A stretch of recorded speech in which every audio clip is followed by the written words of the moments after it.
For today's Monday makeup lesson, we're going to focus on how to apply eyeliner. This particular technique will work with any eye makeup look that you create, and it will also work with your eye shape. So let's get started. Let's talk a little bit about the shaping that we want to create with this particular look. All we really want to do is to deepen and darken the roots of the lashes, following the natural curve and shape of the lid, allowing it to be slightly tapered on the inner corner and also towards the outer corner. And you want to stop and start this line where the lashes stop and start. This is really about creating the illusion of definition rather than actually applying eyeliner. So here are some of my favorite tips. First thing is having a good mirror, and I would recommend using one that's magnifying and also non-magnifying. If you use magnifying mirror, you can often create the wrong shaping, so make sure you're flipping over and back to see what it looks like up close and far away.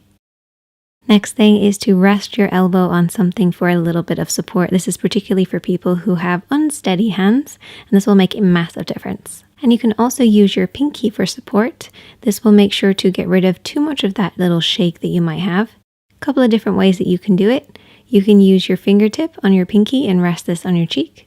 Or if you're left-handed or working on the other eye, you might need to switch your hand around and rest your pinky at the side. Either way, using your pinky for support will create a smoother line. Before you apply anything, I want you to get used to creating little strokes. So don't touch the skin and just practice a few little strokes working across the lash line in order for you to know the actual shaping that you're creating. Now, if you're using felt tip liner, one thing I like to do is take a plastic lid and just squash it down ever so slightly to make sure it's fully saturated in the inky black liner. And now let's get started with the application. I always like to start in the middle, so right in the middle of the lash line, and then we're going to be working outward. So ignore the inner corner for now, focus on the center and blend outwards. And you want to try to keep the liner as horizontal as you can against the skin, using that pinky for support. Work your way across. And we're going to continue the line, moving it slightly outwards, and this time I'm going to fold my pinky underneath. This will just allow me to get a little closer access to the outer corner of the lid. Now you can also switch your hand around and pull the liner in the opposite direction from the outer edge in to meet the center. This is a nice way to get that smooth line. Now when you're working on the inner corner, you want to make sure that it's a really thin line compared to everything else that you've done. A nice little technique for this is just to keep it a little higher so it's dropping lower across the lash line. This will just make sure you don't get a really thick line. And you want to start where the lashes start. Don't bring it right to the inner corner. Focus mostly on the lashes.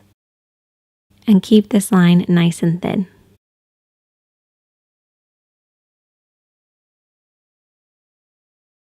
And there you go.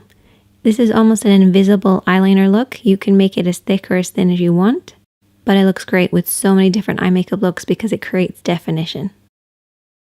Now you might possibly make a little bit of an oopsie. My phone actually beeped, so that's why I did this. And I thought that I would show you guys how to fix this up without having to start all over again. So I'm going to be using a lip brush and also a dry Q-tip, and I've put a little bit of makeup remover on the lip brush. What we're going to do is basically paint over the top of the mistake, and this will just break down that liner for you and lift it away. Depending on how much of an oopsie that you did make, you might want to have a tissue handy just to clean off the lip brush, add a little bit more of that eye makeup remover, and then repeat as many times as you want. You just want to make sure it doesn't get too wet, and that's why keeping a dry Q-tip is really important, just to remove any excess. And try to avoid makeup removers that are too oily because that will just get onto your lid and wreck everything else. Use a water-based one. You can see that the lid is a little bit gray looking, so what we're going to do is we're going to reapply our base and our shadow. Unfortunately, some liners can actually stain the lids and it can be very difficult without fully removing it. So what I actually like to do is take a little bit of a shimmering eyeshadow to cover up any mistakes because this will reflect the light for you. And there you go. That is the finished look. Just add some mascara and your lashes are going to look really thick. Or you can apply some falsies and they're going to blend really nicely. Either way, this invisible eyeliner technique is perfect for beginners, so give it a try. I want you guys to master this and then we'll move on to doing wings later. If you enjoyed this video, hit that like button. If you're new here, hit subscribe and I'll see you in the next one.